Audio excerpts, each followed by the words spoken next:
Hi, my name is Mike Tusaw. I'm a financial advisor from St. Charles Wealth Management. Today we're going to discuss the iron condor. Now, this isn't a strategy that I use in and of itself very frequently, but I do think it's important you understand how maintenance works on it and how the strategy works in and of itself. The other thing that I'd like to mention before we dig into this is that this is going to be under the assumption that you understand what a short put spread or a short call spread is.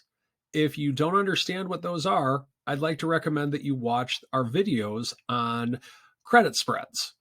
Without further ado, let's talk about the Condor. So you can see here on the screen that good old XYZ stock is trading at $50 per share. We believe that the stock is going to stay somewhere between 55 and 45 between now and expiration. Expiration can be one day, it can be several years, just depends on which one you pick.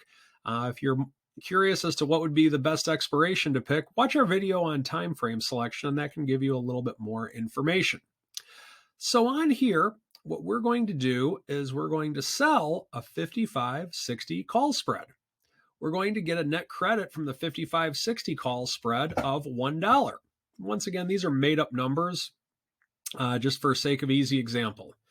So on this, we get a $1 credit, meaning that so long as the stock stays below 55 between now and expiration, we'll get that $1. Now, of course, there's a risk to it, which we'll talk about momentarily.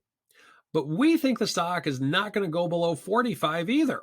So because of that, we're going to sell a 45-foot put, but also to hedge ourselves, we're going to buy a 40 put. We're going to get a net credit on that trade of $1 as well. So you can see on these options that we're getting $2 in credits and $1 in debits. By adding all of these up, we get a net credit on this entire trade of $2. $1 for the 55-60 call spread and $1 for the 45-40 put spread. So long as the stock stays between 45 and 55, both of these spreads will expire worthless and will be $2 richer. It's that easy, right? Not so much. So with that being said, that's the good part. That's the part where you know how you make money. The stock just simply can't move that much. So where do you lose money on this? Well, the first thing that needs to be mentioned is that you can only lose money on one side of this trade.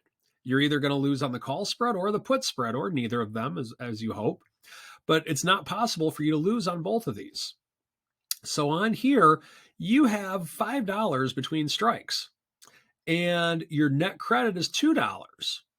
So since the most you can lose is on one side of it, you're getting a $2 credit, and the obligation is $5, so that means your risk is $3. So that means the most you can possibly lose on this trade is $3. And that's what your maintenance requirement is going to be at most brokers. Now, with that being said, let's say that the stock goes a little bit further than where you wanted it to go. And once again, this is under the assumption that we hold it until expiration.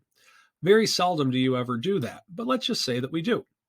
Well, your break-even point on this trade would be anywhere between 43, or I should say your two break-even points are going to be $43 because that's $2 below the 45 strike price and you got a $2 credit, or 57.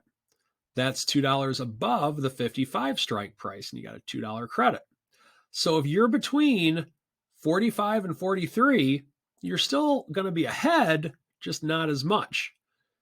Or by the same token to the upside, if you're between 55 and 57, you're still going to be ahead, just not as much. 43 and 57 are the break-even points. Where you start losing money on this is between 43 and 40, meaning that you'll lose $3 if you go all the way to 40, and you'll lose $3 if you go all the way to 60 on the upside. However, that's the limited amount of loss that you actually take on this trade.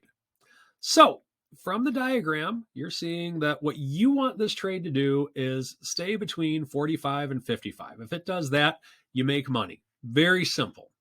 However, when it does go higher or lower, how much do you lose? That's what you need to be aware of before making any iron condor trade. Also, the final thing to mention on here is that This is, and I've mentioned it a couple times now, this is under the assumption you hold the trade until expiration. Very seldom do you actually do that. There's plenty of other educational material out there on how to adjust for condors or how to make it so that you can adjust if it's getting too close to your short strike, that type of thing. But for today, we're just talking about the trade itself. If you enjoyed today's video, please subscribe. That's how we get our content out to more people.